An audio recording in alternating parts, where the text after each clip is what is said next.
Hello, traders. This is Chris Keene from a keenpointofview.com.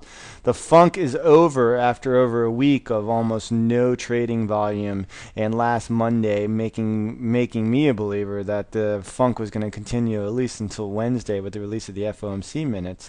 Out of nowhere, we get a surprise move higher in most of the majors against the USD. The news was a combination of news out of Europe, where there was one of the board members of the ECB bank stated that he was on board for a repurchasing of bonds or purchasing bonds to help lower yields in Spain and so forth. And then there was a few rumors here and there that sparked the volatility and made the pairs move up against the USD.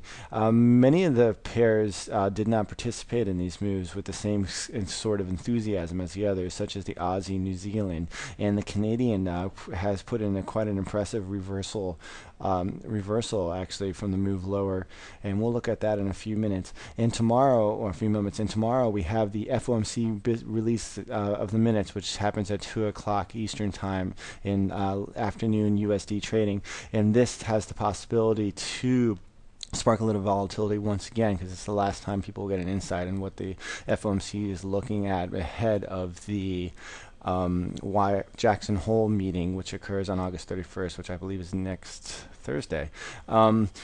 Let's take a look at three pairs in particular that I'm interested in tonight's trading. First is the Great Britain USD, then we're going to look at the USD CAD, then the Euro USD. The Great Britain USD, as you can see, had pushed higher, and finally, after months of literally trying, pushed up to the 50 fib level from the May decline at 157.82. Now the question would be, will sellers come in at this point and push the pair back down lower, or will this be an inflection point, or it will be a point where the pairs break above, and we could see a rapid ascent in the pair. Well, not rapid ascent, a continued ascent in the pair towards the 50 fib 0.618 fib at 159.05, and then ultimately the 159.80 area.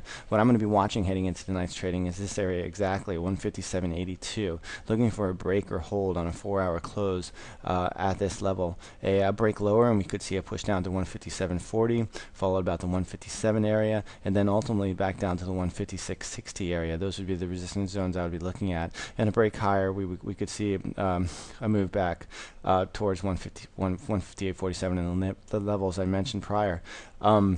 Ahead of the FOMC meeting, though, we could just drift at this level and maybe drift lower as people take their profits before any data releases. The CAD is the interesting pair, because you can see the CAD tried to follow the party lower today, moved down to the 98.60 level, and it looked like it was on its path to 98 when it reversed, and it's on the path of closing with a strong hourly reversal pattern. And we'll see if this can get a little bit of momentum, and we can get a push back up towards 99.50 or maybe even parity over the next few days.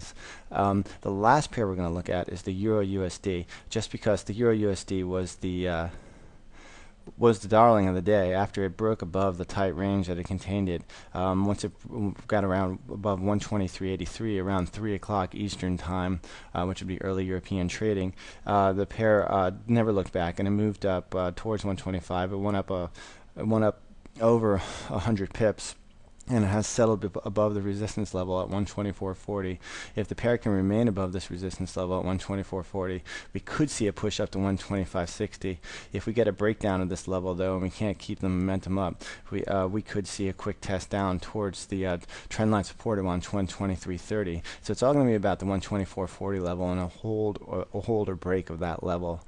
As for data in European and Asian trading, it's rather light, but in early North American trading, we have Canadian retail sales that could have a little bit of effect on the CAD crosses, and we then of course had the FOMC meeting at 2 o'clock Eastern time, late afternoon North American trading.